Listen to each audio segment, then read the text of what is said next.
Bienvenidos a su programa Reflexiones Bíblicas, patrocinado por la Iglesia Adventista del Séptimo Día y creado para contribuir a su plan de lectura diaria de la Biblia. Con ustedes, el pastor Orlando Rosales.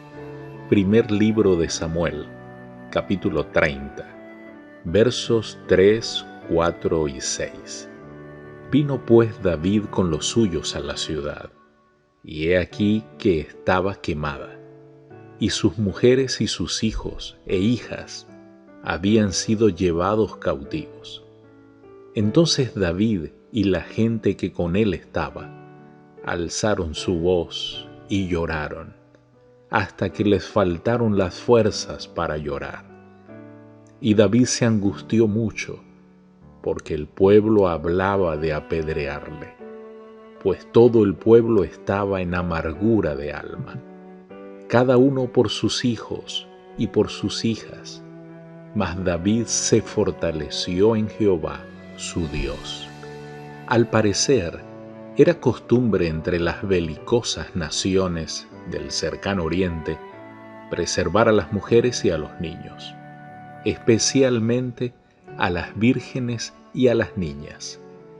David se equivocó al salir de Siclag sin protección. Quizá esperaba que sus últimos viajes por el desierto hubieran disuadido a los merodeadores a que no hicieran incursiones por algún tiempo. Anhelaba impresionar de la mejor manera posible a las huestes de los filisteos, yendo al norte con Aquis. Llamó a Abiatar David para consultar a Dios por medio del Urim y del Tumín, según el verso 7. Leamos verso 10, 11 y 15. Y David siguió adelante con los 400 hombres, porque se quedaron atrás 200 que cansados no pudieron pasar el torrente de Besor. Y hallaron en el campo a un hombre egipcio, el cual trajeron a David, y le dieron pan y comió, y le dieron a beber agua. Y le dijo David: ¿me llevarás tú a esa tropa? Y él dijo: júrame por Dios, que no me matarás, ni me entregarás en mano de mi amo, y yo te llevaré a esa gente. El hecho de que este joven fuera egipcio proyecta una luz espeluznante sobre el carácter de esos merodeadores.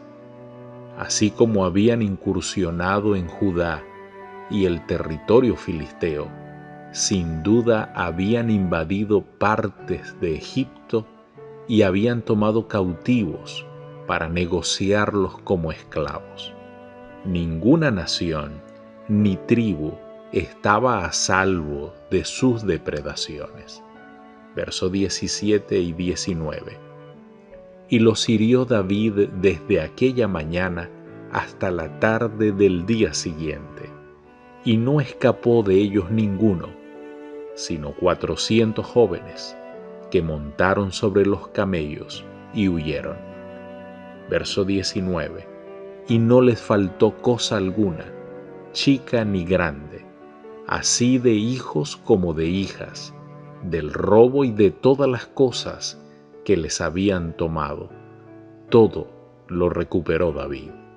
Los amalecitas se habían detenido en algunos oasis para banquetearse con los despojos.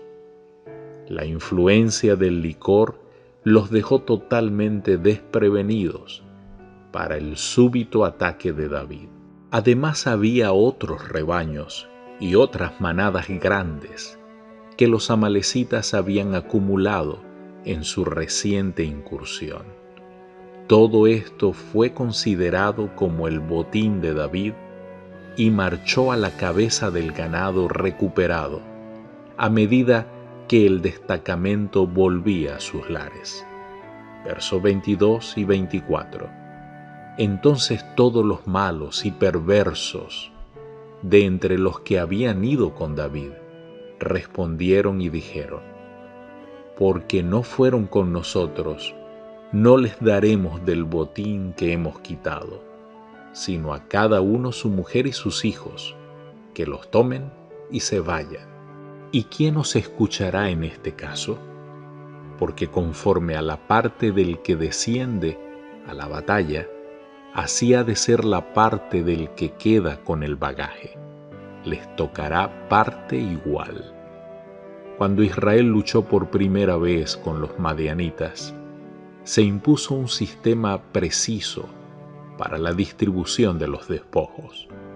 Solo una parte del campamento fue a la guerra, pero inmediatamente, después de la batalla, el Señor ordenó a Moisés que dividiera el botín en 2 partes, de modo que los combatientes y los que se quedaron con el bagaje pudieran recibir partes iguales. Querido Dios, gracias por ser nuestro guardián, por siempre cuidar de nosotros. Es en verdad que solo en ti estamos siempre seguros. En Cristo Jesús te lo agradecemos. Amén. Dios te bendiga.